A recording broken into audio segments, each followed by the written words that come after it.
السلام علیکم دوستو، ہمارا آج کا موضوع گفتگو اہل تشیع کے 12 امام ہیں۔ یہ 12 امام کون ہیں، ان کے نام کیا ہیں اور انہیں کس نے شہید کیا، یہ سب ہم آپ کو بتائیں گے۔ لیکن پہلے ایک بات کی وضاحت کرتے چلیں کہ اہل بیت کے یہ 12 ائمہ کرام صرف اہل تشیع کے نزدیک ہی معتبر نہیں، بلکہ اہل سنت بھی ان کا نام انتہائی ادب و احترام سے لیتے ہیں اور ان سے عقیدت بھی رکھتے ہیں۔ پہلی بات میرے ناظرین سنیں، یہ ائمہ اہل بیت جو ہیں یہ ہر مسلمان کے امام ہیں۔ واہ واہ واہ واہ۔ ان کو کسی ایک خاص گروپ کے کھاتے میں ڈالنا، یہ بتانا ہے کہ میرا ان سے کوئی تعلق نہیں، تو یہ ہر مسلمان کے لیے محترم۔ یہ جو 12 امام ہیں کسی اور کے ہوں گے، ہمیں اختلاف بھی نہیں ہے، ہم جھگڑا بھی نہیں کرتے ہیں، کسی کو منع بھی نہیں کرتے ہیں، لیکن اصل میں وہ ہمارے امام ہیں۔ اس کی وجہ یہ ہے کہ ہم اہل سنت و جماعت کی کتابوں میں ان اماموں میں سے جو پہلا امام ہے مولا علی سے مروی 25,000 حدیثیں ہیں۔ امام اہل سنت امام آلوسی بغدادی رحمت اللہ علیہ اپنی مشہور تفسیر روح المانی میں لکھتے ہیں کہ قطبیت کبریٰ یعنی ولایت کا مرکز ہمیشہ اہل بیت کے پاس ہوگا، اور اصل میں وہی قطب الاقطاب ہوں گی۔ اگر ان کے علاوہ کوئی قطب ہو تو وہ ان کا نائب ہوگا، اور یہ قطبیت کبریٰ اہل بیت کے مشہور 12 اماموں کو حاصل ہے۔ تفسیر روح المانی صفحہ 383۔ ان 12 ائمہ اہل بیت کے نام اور ان کے احوال شہادت کچھ یوں بیان کیے جاتے ہیں۔ نمبر 1، امام علی بن ابی طالب رضی اللہ تعالی عنہ۔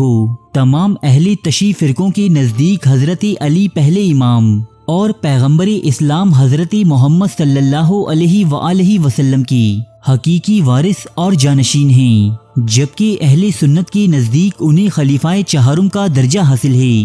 حضرت علی رضی اللہ تعالی عنہ کو ابن ملجم نامی ایک خارجی نے کوفہ میں ایک زہر آلود تلوار کے وار کے ذریعے شہید کر دیا تھا۔ حضرت علی کے مزار کے حوالے سے مختلف آراء پائی جاتی ہیں، جن میں سب سے زیادہ مقبولیت عراق کے شہر نجف میں قائم مسجد امام علی کو حاصل ہے۔ نمبر 2، حضرت امام حسن رضی اللہ تعالی عنہ۔ آپ حضرت محمد صلی اللہ علیہ وآلہ وسلم کی بیٹی فاطمہ زہرا کے بیٹے اور حضور پاک صلی اللہ علیہ وآلہ وسلم کے سب سے بڑے نواسے تھے۔ امام حسن حضرت علی رضی اللہ تعالی عنہ کے بعد عوام الناس کی اتفاقی رائے سے کوفہ میں مسند خلافت پر بیٹھے۔ آپ 7 مہینوں تک خلافت کے عہدے پر فائز رہے۔ اس کے بعد حضرت امام حسن نے ایک معاہدے کے تحت خلافت امیر معاویہ رضی اللہ تعالی عنہ کے سپرد کر دی تھی۔ مختلف روایات کے مطابق انہیں ان کی بیوی نے مدینہ منورہ میں زہر دے کر شہید کر دیا تھا۔ آپ کی جائے مدفن جنت البقیع شہر مدینہ میں موجود ہے۔ نمبر 3، حضرت امام حسین رضی اللہ تعالی عنہ۔ آپ پیغمبر اسلام حضرت محمد صلی اللہ علیہ وآلہ وسلم کے نواسے حضرت علی کرم اللہ وجہہ کے بیٹے اور حضرت امام حسن رضی اللہ تعالی عنہ کے چھوٹے بھائی تھے۔ حضور اکرم صلی اللہ علیہ وآلہ وسلم کی ایک حدیث کے مطابق حضرت امام حسین اور آپ کے بھائی حضرت حسن رضی اللہ تعالی عنہم جنتی نوجوانوں کی سردار ہیں۔ یزید کی خلافت کی اہلیت کے خلاف کھڑے ہونے پر آپ کو آپ کے اہل خانہ سمیت واقعہ کربلا میں یزیدی فوجوں نے شہید کر دیا تھا۔ یہ تاریخ اسلام کا سب سے بڑا سانحہ ہے جس نے امت محمدیہ کو کئی حصوں میں تقسیم کر دیا تھا۔ آپ کا روضہ مبارک عراق کے ایک مقام کربلا میں موجود ہے۔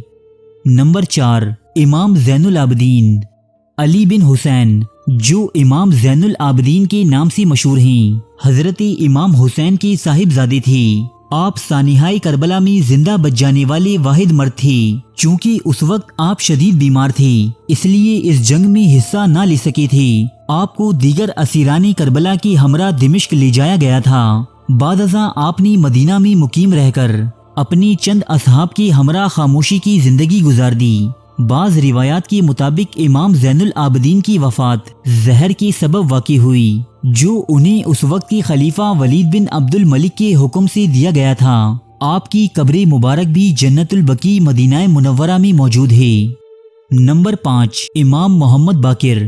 آپ امام زین العابدین کے بیٹے اور حضرت امام حسین کے پوتے جبکہ حضرت امام حسن رضی اللہ تعالی عنہ کے نواسے تھے۔ شیعہ اور سنی دونوں ہی حضرات کے نزدیک امام محمد باقر اپنے دور کے بہت بڑے عالم اور فقیہ تھے۔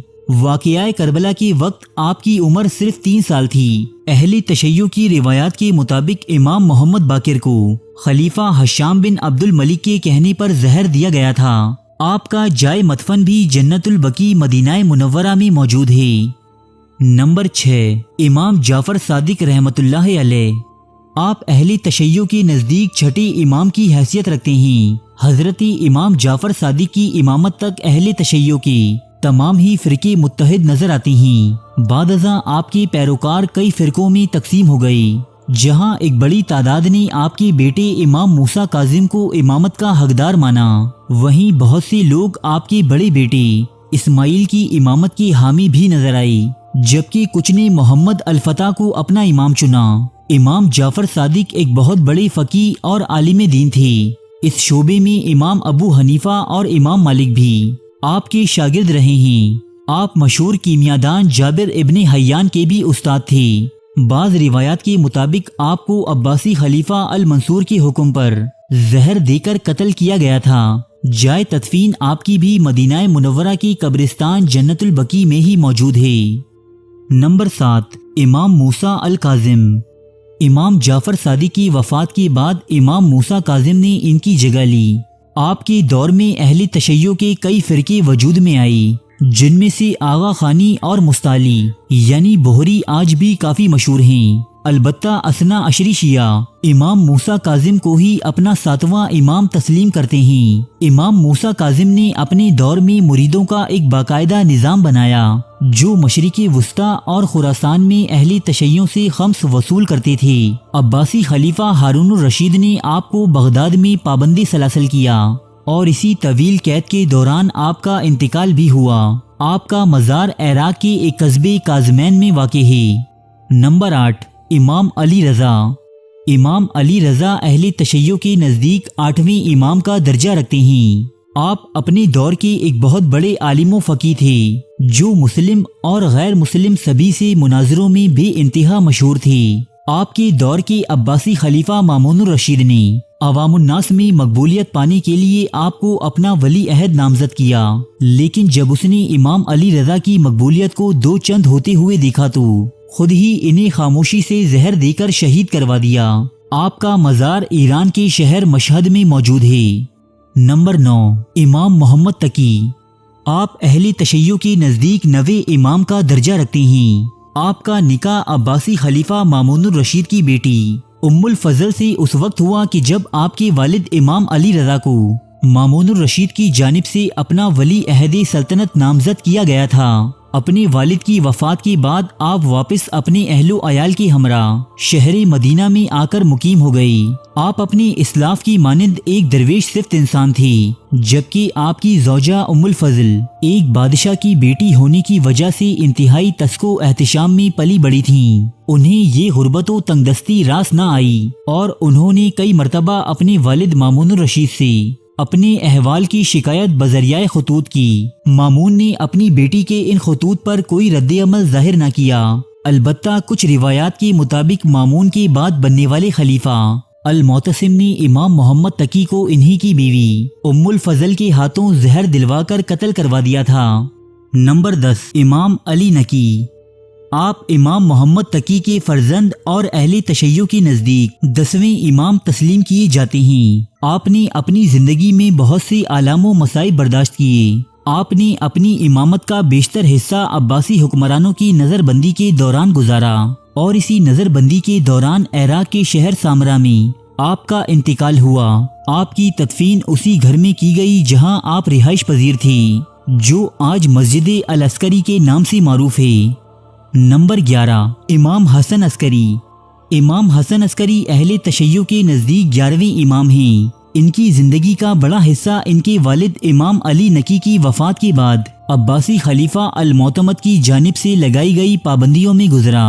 آپ کے پیروکاروں کی بڑھتی ہوئی تعداد اور ان کی قوت کی وجہ سے بھی امام حسن عسکری پر عباسی خلفاء کی جانب سے بہت زیادہ پابندیاں لگائی گئیں۔ اہل تشیع کی مختلف روایات کے مطابق امام حسن عسکری کو خلیفہ المعتمد کی جانب سے زہر دے کر قتل کیا گیا تھا۔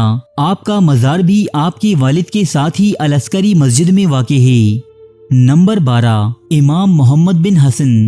اہل تشیع کے نزدیک 12ویں امام محمد بن حسن ہیں، جنہیں اہل تشیع امام مہدی علیہ السلام بھی کہتے ہیں۔ دوستو، یہاں اہل سنت اور اہل تشیع میں کچھ اختلاف پایا جاتا ہے۔